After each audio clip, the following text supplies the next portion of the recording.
Penulisan ulang sejarah nasional menimbulkan polemik.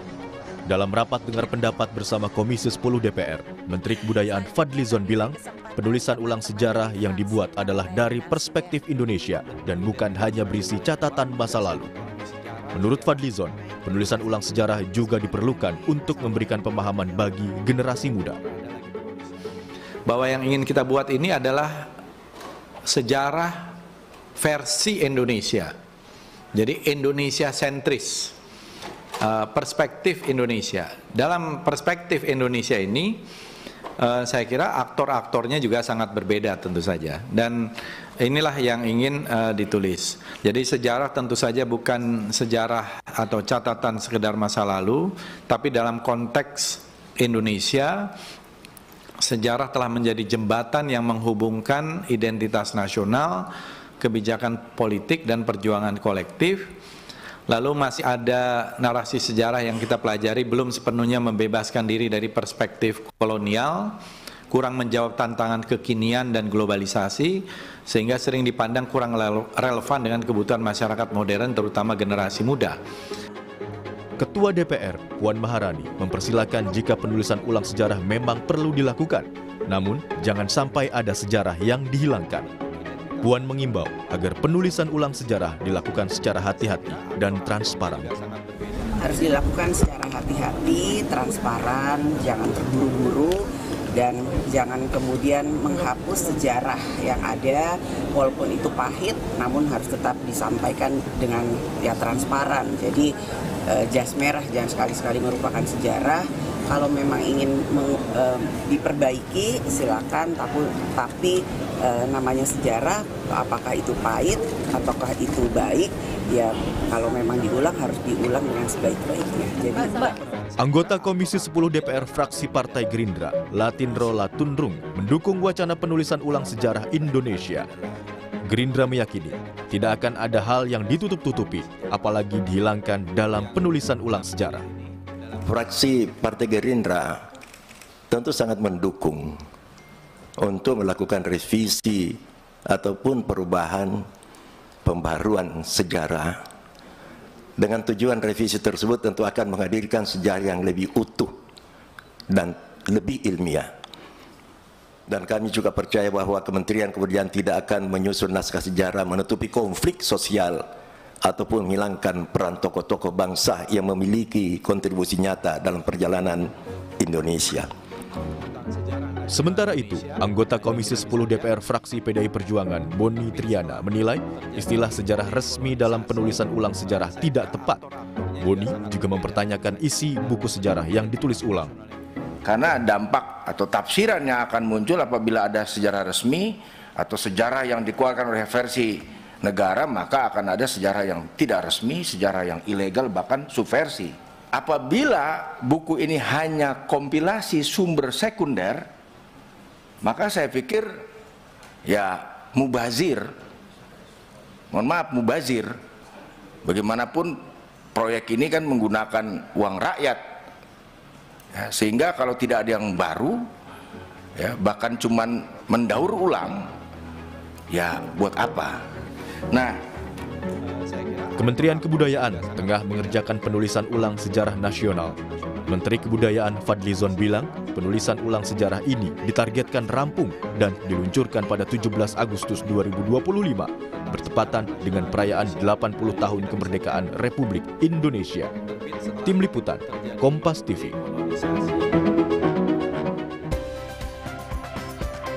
Saudara, penulisan ulang sejarah menimbulkan perdebatan. Sejumlah pihak mendukung asal tidak menghilangkan sejarah yang pernah ada, meskipun kelam sekalipun.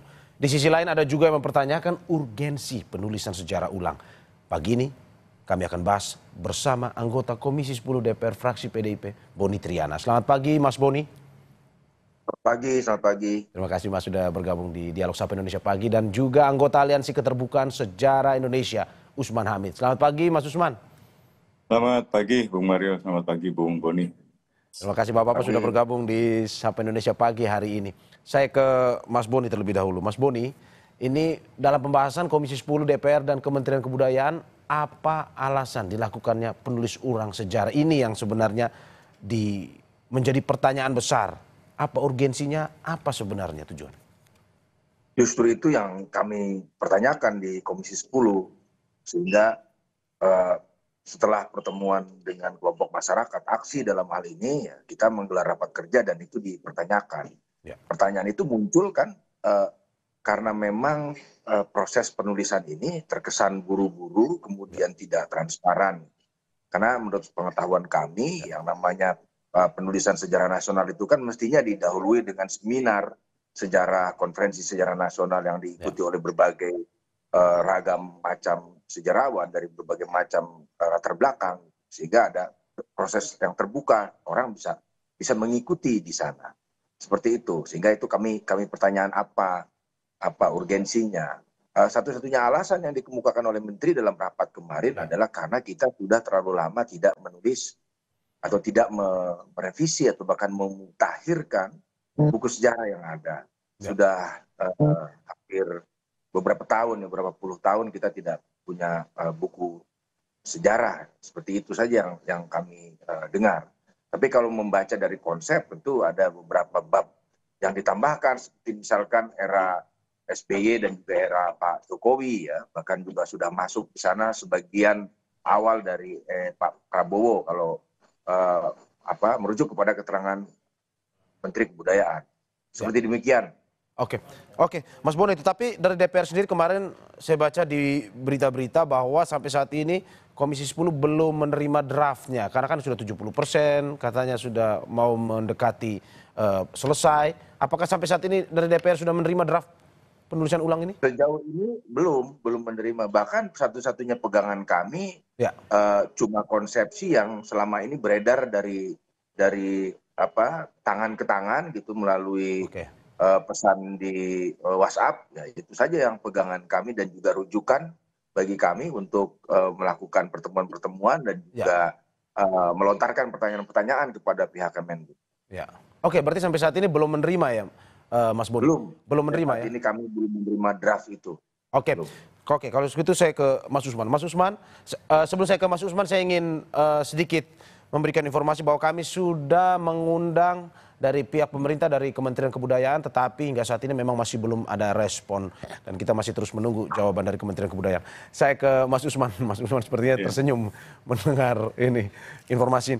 Mas Usman, bagaimana Anda melihat bahwa ini satu sisi perlu adanya penulisan sejarah ulang, tetapi mendapat kritik banyak pihak, termasuk terkait dengan waktu yang begitu singkat, Januari 2025, dan katanya 17 Agustus hadiah buat kemerdekaan.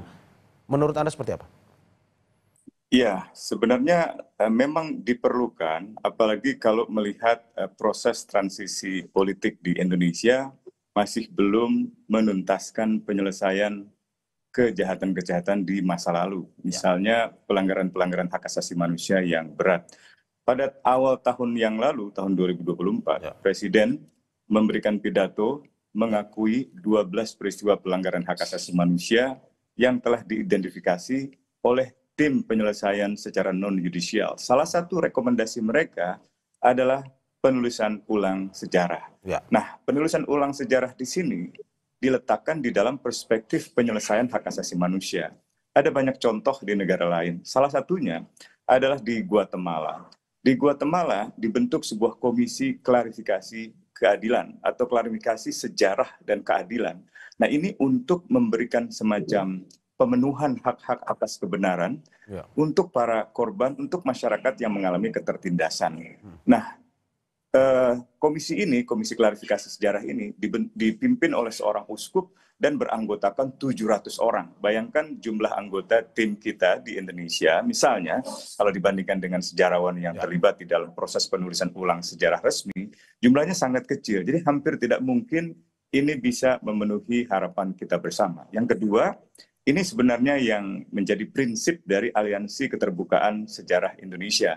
Dan prinsip ini justru dianggap oleh Direktur Museum dan Kebudayaan sebagai sikap-sikap yang sesat atau radikal.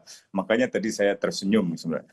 Nah, prinsip ini adalah prinsip bahwa sebaiknya tidak ada sejarah resmi. Sebab kalau ada sejarah resmi, seolah-olah siapapun yang akan menulis sejarah yang tidak resmi akan rentan dianggap menyimpang, dianggap sesat, dan bahkan dikriminalisasi gitu. Entah itu dengan misalnya hukum pidana atau hukum-hukum lain yang menganggapnya sebagai tindakan subversif gitu. Berarti menurut Anda tidak ada sejarah tunggal ya? Tidak boleh ada sejarah tunggal. Kalau ada sejarah tunggal, misalnya begini, tahun 80-an pemerintah Orde Baru menerapkan azas tunggal Pancasila. Sejumlah organisasi keagamaan memberikan penolakan, sikap-sikap kritis. Dan akibatnya adalah dua peristiwa besar pelanggaran hak asasi manusia. Yang pertama adalah peristiwa Tanjung Priok tahun 84, dan yang kedua adalah peristiwa di Talangsari tahun 89. Jangan sampai peristiwa itu berulang lagi di masa yang akan datang. Dan yang jauh lebih penting sebenarnya adalah kejujuran kita di dalam melihat masa lalu. Saya melihat draft yang disusun oleh Kementerian Kebudayaan, dari mulai 30 halaman yang pertama maupun juga draft yang beberapa hari terakhir ini beredar, terlalu ambisius, ingin meletakkan sejarah sampai ke masa-masa prasejarah gitu ya, sejarah. Mas Usman, berarti berbeda dengan DPR. DPR belum menerima, tetapi dari Mas Usman dan kawan-kawan di aksi sudah menerima draft tersebut ya? Menerima dalam arti di bawah tangan begitu, bukan sesuatu yang diumum. Ya, seharusnya pemerintah, khususnya Kementerian Kebudayaan, mengumumkan naskahnya secara resmi di website atau di situs internet dari Kementerian Kebudayaan. Jangan sampai polemik RUU TNI kembali terulang, naskahnya tidak pernah diumumkan, lalu ada perdebatan seolah-olah kritik dari masyarakat merujuk pada dokumen yang berbeda dengan apa yang dibahas dalam dokumen di DPR. Jadi saya kira Kementerian Kebudayaan perlulah kiranya memberikan keterbukaan, memberikan transparansi di dalam proses penulisan sejarah ini. Tetapi kami secara awal, secara prinsip pada awalnya menolak adanya sejarah resmi. Oke, Mas, sebelum saya ke Mas Boni, Mas Usman, bagaimana setelah melihat draft tersebut? Apakah memang yang ingin dipertegas dalam penulisan sejarah ulang ini terkait dengan ini merevisi narasi yang sudah ada, penambahan materi sejarah baru, atau sebenarnya pelurusan sejarah yang ada di dalam situ, atau sebenarnya mencakup ketiga-tiganya? Ketiga-tiganya, yang pertama memang ada semacam landasan lah untuk menambahkan fakta-fakta sejarah baru, misalnya temuan lukisan goa yang berusia 51.000 tahun di Sulawesi misalnya, atau fakta sejarah bahwa Indonesia tidak pernah misalnya dijajah oleh Belanda selama 350 tahun. Tapi hal-hal semacam itu sebenarnya sudah banyak diulas di dalam berbagai tulisan-tulisan ilmiah. Nah, yang saya khawatirkan adalah wacana di dalam naskah tersebut untuk mengedepankan identitas nasional, menghapuskan misalnya perspektif kolonial, tetapi dengan suatu kecenderungan yang ingin mengagung-agungkan identitas kebangsaan di dalam sejarah masa lalu. Nah, kalau itu yang hanya mau dilakukan, yaitu glorifikasi kejayaan bangsa di masa lalu, saya khawatir kita akan mengarah pada pemerintahan yang fasis seperti di Italia di era Mussolini, atau di Spanyol di era Franco, atau di Jerman di era Hitler, di mana sejarah itu ditunggalkan, sejarah itu didasarkan pada kebanggaan yang berlebihan pada bangsa, pada identitas diri, kalau di Jerman pada ras Arya gitu, sehingga meniadakan prinsip-prinsip perlindungan individu hak asasi manusia.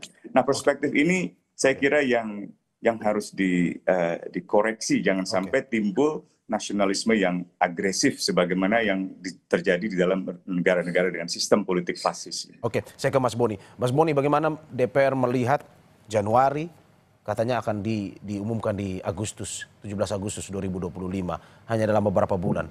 Dari DPR sendiri melihat apakah memang ini terlalu terburu-buru sehingga mungkin saja ada metodologi yang mungkin dilewatkan ataupun juga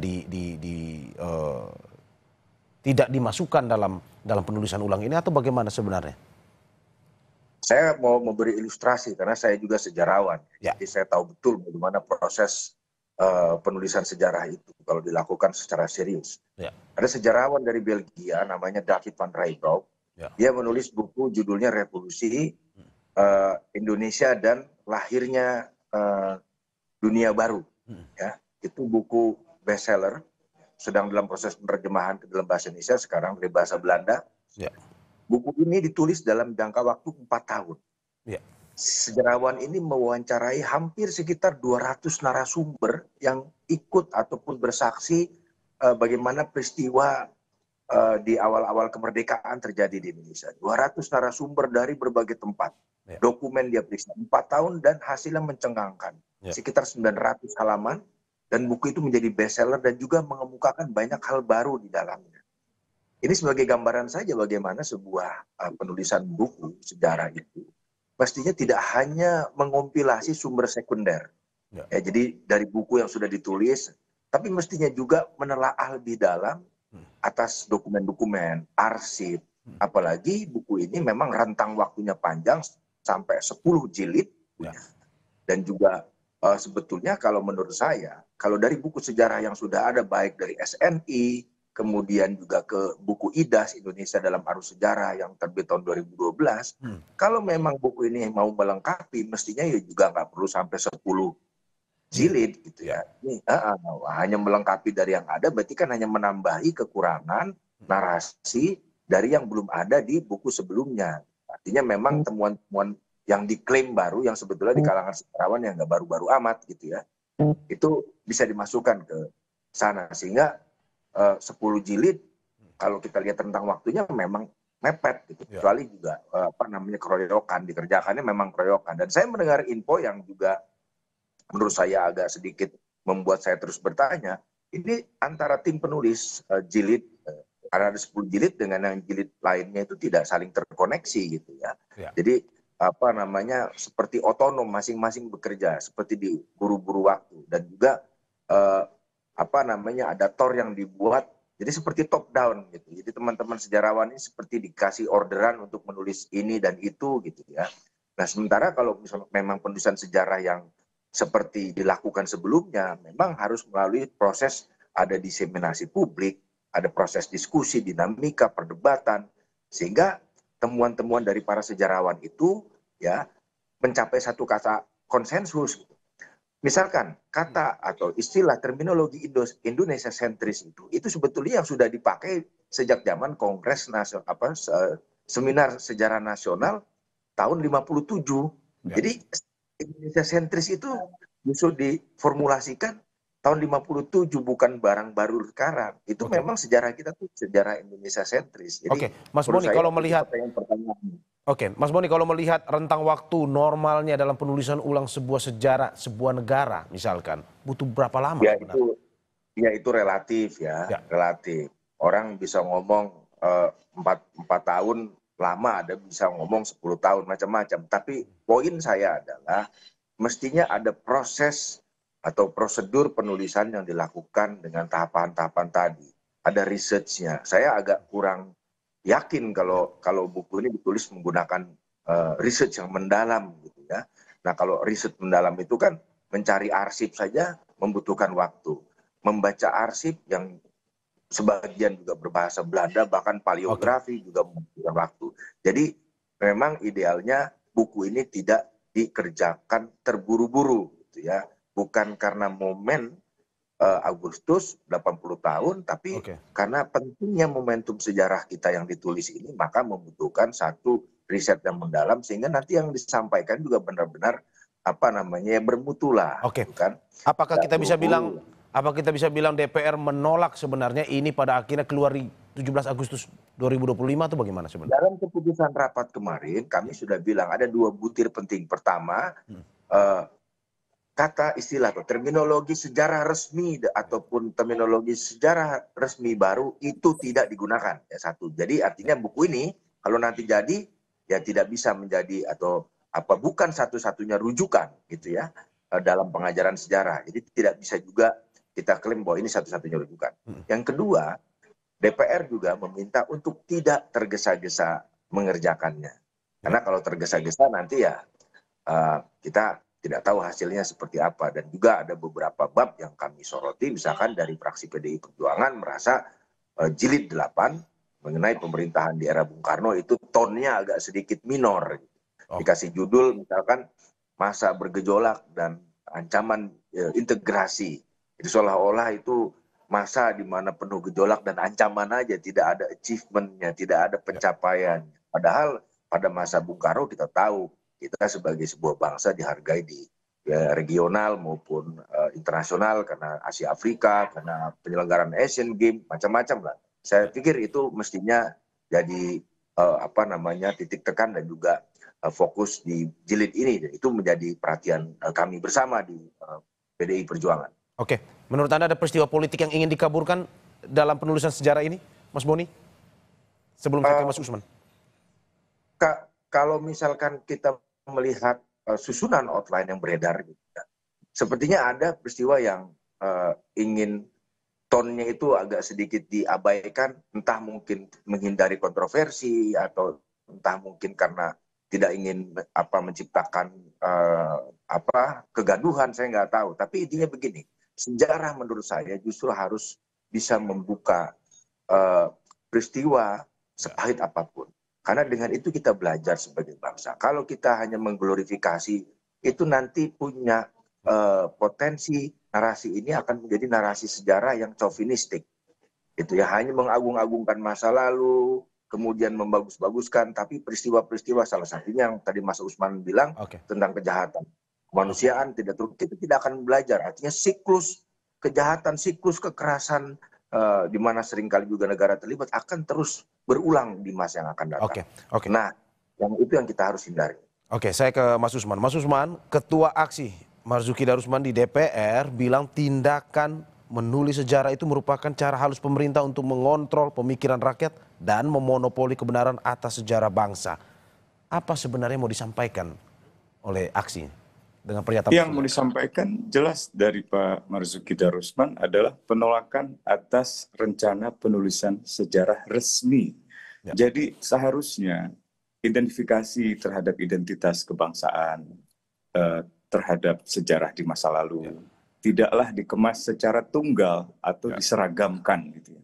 Apalagi sampai menempatkan versi sejarah lain nanti seolah-olah tidak resmi atau seolah-olah ilegal. Dan karena itu akan membuka peluang bagi otoritarianisme baru atas nama kebenaran sejarah versi pemerintah gitu. Jadi karena itulah saya kira Aksi menolak rencana pemerintah untuk melakukan penulisan ulang sejarah resmi versi Agustus 2025 itu. Dan sebagai satu jalan penyelesaian, kami usulkan agar pemerintah mengintegrasikan penulisan ulang sejarah itu di dalam perspektif penyelesaian pelanggaran HAM.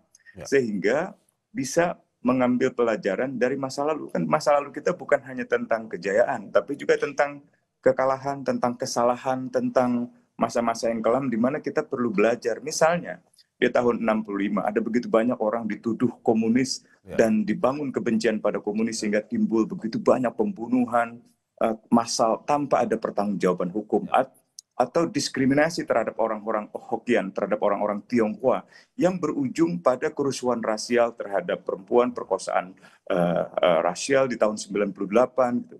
Hal-hal semacam ini saya kira harus diakui sebagai suatu kesalahan kita di masa lalu, dan seharusnya dari pembelajaran itu kita menyusun langkah ke depan, melarang diskriminasi, melarang pembunuhan atas nama apapun, agama, suku, ras, dan seterusnya. Jadi memastikan hukum itu tegak, memastikan ada moralitas kolektif baru, bahwa Indonesia yang baru adalah Indonesia yang meletakkan seluruh anak bangsa dalam kesetaraan, dalam kebebasan, dan di dalam perspektif persaudaraan. Tidak ada lagi yang dianggap, misalnya tidak boleh ada lagi jargon-jargon asing misalnya. Jadi yang membentuk sikap-sikap xenofobia, sikap-sikap yang sifatnya nasionalisme chauvinistik atau nasionalisme yang agresif, itu yang justru membuat kita nggak bisa besar ke depan gitu. Nah ini yang mungkin menjadi pemikiran-pemikiran dari Aliansi Keterbukaan Sejarah. Selain memang secara substansi penggalan-penggalan sejarah tampaknya banyak yang hendak dihilangkan. Bahkan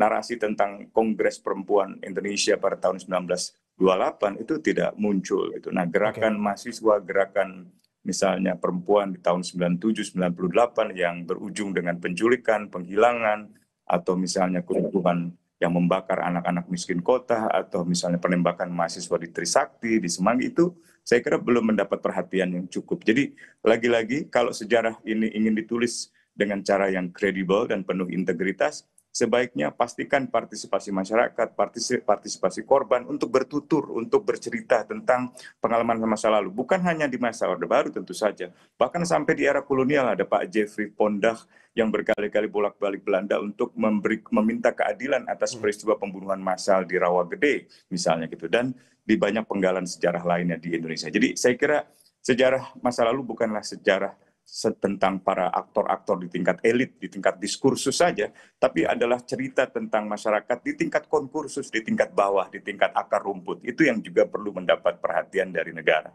Oke, termasuk juga kemarin saya mencatat bahwa di aksi di DPR mengatakan ada beberapa peristiwa politik yang diduga dikaburkan, itu seperti penyelenggaraan konferensi Asia Afrika 1995 dan Asian Games 1962, pun juga ada sejarah 12 pelanggaran hak asasi manusia. Apakah itu betul yang terdapat dalam draft tersebut atau bagaimana, Mas Usman? Betul sekali. Konferensi Asia Afrika tampaknya kurang mendapat perhatian di dalam, paling tidak di dalam naskah yang sudah kami bisa baca saat ini, meskipun dari tangan tidak resmi gitu. Padahal konferensi Asia Afrika itu sangat penting untuk meletakkan bagaimana nilai-nilai kebangsaan Indonesia itu diletakkan di dalam cakrawala global, di dalam kosmopolitanisme global. Kita bukan hanya ingin membangun Indonesia yang bermartabat, tapi dunia yang bermartabat. Kita bukan hanya ingin membangun ekonomi yang bebas dari eksploitasi kapital, tapi juga ekonomi dunia yang lebih adil misalnya. Kita bukan hanya ingin membangun gerakan di Asia, apalagi di ASEAN saja, di Asia Tenggara, tapi di Asia, termasuk India, misalnya termasuk Australia atau bangsa-bangsa di Melanesia, dan juga di Afrika, yang ketika itu memang terjajah. Gitu. Jadi perspektif pasca kolonial atau perspektif yang ingin dikeletakkan oleh pemerintah Indonesia saat ini dalam sejarah, sebaiknya tidak hanya menempatkan sejarah seolah-olah ada di ruang Indonesia sendiri, ada di ruang kosong. Padahal Indonesia tidak bisa dipisahkan dalam sejarah dunia. Gitu. Nah, ada beberapa penggalan sejarah lain yang juga tidak tampak di dalam naskah awal. Karena itu kami memiliki banyak sekali. Oke. Saya ke Mas Boni. Mas Boni, setelah berbincang dengan Mas Usman, penjelasan Mas Usman terkait dengan ada beberapa peristiwa politik seperti tadi yang sudah dijelaskan juga, dan juga Mas Boni juga sudah memberikan contoh-contoh. Bagaimana jika memang pada akhirnya Agustus tetap dikeluarkan penulisan ulang, di-launching penulisan ulang sejarah ini. Dari DPR sendiri, apa sebenarnya yang akan dilakukan? Dalam arti bahwa ingin memberikan usulan atau masukan kepada 120 kalau tidak salah penulis sejarawan yang ikut bergabung dalam proyek ini. Atau bagaimana, apa yang akan dilakukan DPR? Ya, saya pikir begini, poin dalam rapat Komisi 10 kemarin, satu bahwa memang ini bukan sejarah resmi, artinya memang sudah declare, ya ini buku biasa lah, buku sejarah biasa, pertama itu. Yang kedua, apabila tetap terbit, janji menteri sebetulnya nanti ketika draft ini akan mencapai 70-80% akan dibuka ke publik. Akan ada sebuah acara. Kabarnya begitu ya, sedang dikejar seperti ya. Kita akan tunggu janjinya menteri ini sampai mana. Tapi kalau melihat dari konsep yang beredar, tentu kelompok aksi sudah memberikan masukan, ada banyak sejarawan yang juga tidak ada di dalam tim penulisan memberi masukan. Mestinya Kementerian Kebudayaan mendengarkan masukan-masukan itu. Bukan kemudian melabel sesat, radikal, bid'ah segala macam itu yang kemarin terjadi, tapi sudah meminta maaf menterinya. Nah, masukan-masukan ini mestinya ke dalam buku ini ada, gitu. Jadi didengarkan. Tuh. Yang berikutnya adalah, menurut saya yang lebih penting dari penulisan sejarah ini justru bukan sejarah resmi, official history, atau sejarah yang kemudian punya tendensi monotafsir, tafsir tunggal. Tapi yang lebih penting menurut saya bagaimana mendorong partisipasi publik dalam sejarah, atau istilah yang ada di dalam bidang sejarah itu sejarah publik. Karena sejarah publik ini lebih partisipatoris, lebih emansipatoris, lebih banyak melibatkan publik untuk terlibat dalam kegiatan di museum, di ruang-ruang publik, sehingga mereka merasa terlibatkan dan merasa memiliki dengan sejarahnya, sejarah bangsanya sendiri. Jadi bukan satu sejarah yang sifatnya top down sebagaimana ditunjukkan oleh tim penulisan sejarah resmi ini. Kita memang membutuhkan rujukan untuk pelajaran sejarah. Tentu itu satu hal yang nggak bisa kita pungkiri. Tapi bagaimana rujukan pengajaran sejarah di sekolah ini pun mestinya memenuhi kaidah-kaidah standarisasi penulisan sejarah. Kenapa kemudian kami menolak istilah sejarah resmi misalkan? Sementara itu tim, ya dalam hal ini editor tim penulisnya sudah mengatakan bahwa proyek penelitian ini menggunakan standar metodologi yang ketat. Jadi seperti kontradiksi interminis. Di satu sisi menggunakan istilah sejarah resmi, di sisi lain juga menggunakan klaim metodologi ketat. Karena metodologi dalam ilmu sejarah sebagaimana metodologi dalam ilmu-ilmu lainnya itu tidak berurusan dengan resmi atau tidak resmi. Tapi kebenaran yang mestinya ilmiah, kebenaran yang mungkin suatu saat bisa dibantah lagi. Ya. Nah, ketika nanti sejarah ini menjadi sejarah resmi, tunggal, versi penguasa, ketika ada temuan-temuan dari sejarawan, dan sampai hari ini pun begitu banyak karya-karya sejarawan dari universitas, dia kemudian tidak punya keleluasaan untuk mengoreksi itu, karena sudah terlanjur nanti diberikan kepada anak sekolah, menjadi soal dalam ujian CPNS misalkan. Nah ini yang kita harus hindari, sehingga kalau sudah diakui bahwa ini bukan sejarah resmi atau official history, maka mestinya itu bisa terbuka terhadap versi-versi lain. Kalau nanti kelak di kemudian hari ada temuan-temuan penelitian sejarah yang baru gitu, seperti itu. Itu sikap kami, alasan kami di Komisi 10 mengapa menolak, meminta kepada Kementerian Kebudayaan untuk tidak menggunakan istilah sejarah resmi atau bahkan sejarah resmi baru. Seperti itu. Oke, saya ke Mas Usman. Mas Usman, terakhir, apa yang sebenarnya Anda dan teman-teman takutkan jika pada akhirnya sejarah yang dituliskan ini tidak sesuai fakta, atau kalau kata aksi mengaburkan peristiwa politik untuk memonopoli kebenaran, walaupun sebenarnya misalnya ini bukan sumber tunggal misalkan. Apa yang sebenarnya ditakutkan? Ya itu, mengaburkan peristiwa-peristiwa politik yang penting, dan dengan demikian nantinya mengaburkan kebenaran sejarah. Dan yang kedua, membodohi generasi muda. Saya kira guru-guru sejarah yang bertugas selama masa reformasi berkali-kali mengalami kebingungan karena ada versi-versi sejarah yang berulang kali direvisi. Dan seolah hanya menjadi rujukan yang tunggal. Padahal guru-guru sejarah itu kan memiliki referensi yang begitu beragam. Dan mungkin sebaiknya anggaran untuk misalnya penulisan ulang sejarah ini diberikan saja kepada para guru sejarah itu untuk mengembangkan metode pengajaran yang lebih kreatif, yang lebih misalnya menarik buat anak-anak didik kita gitu. Nah, kalau dikemas lagi di dalam sebuah sejarah yang tunggal, sejarah yang resmi, yang tafsirnya hanya tafsir dari penguasa, seperti misalnya buku peristiwa penumpasan G30 SPKI versi negara di tahun 80-an, itu berakibat siapapun yang menceritakan versi sejarah yang berbeda, itu bisa dikriminalisasi, bisa dituduh komunis, bisa dituduh PKI gitu. Sama seperti aksi baru menyampaikan pandangan di forum resmi loh, di DPR, di Komisi 10, dituduh sesat, dituduh bid'ah, dituduh radikal. Itu stigma-stigma yang saya kira sebaiknya dihindari gitu. Jadi kalau kita mau membangun masyarakat yang demokratis, maka perbedaan-perbedaan pandangan itu harus dihargai, dan itu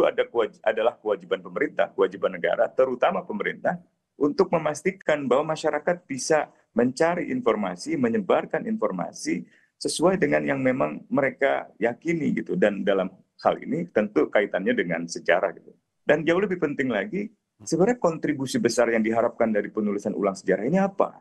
Kalau tidak memberi sumbangsi pada kebenaran sejarah, tidak memberi sumbangsi pada usaha-usaha untuk mendapatkan keadilan bagi mereka yang terluka di masa lalu, untuk apa? Gitu. Kalau hanya untuk kebanggaan diri, untuk kebanggaan sebagai bangsa, saya kira kebanggaan yang berlebihan semacam itu justru menutupi kita dari kemampuan kita untuk melihat sisi kelam kita, sisi kelam di masa lalu yang sebenarnya kalau kita akui secara jujur, kita bisa memperbaikinya gitu. Tidak akan ada lagi daerah operasi militer di Aceh, seperti yang sekarang ini berlaku di Papua.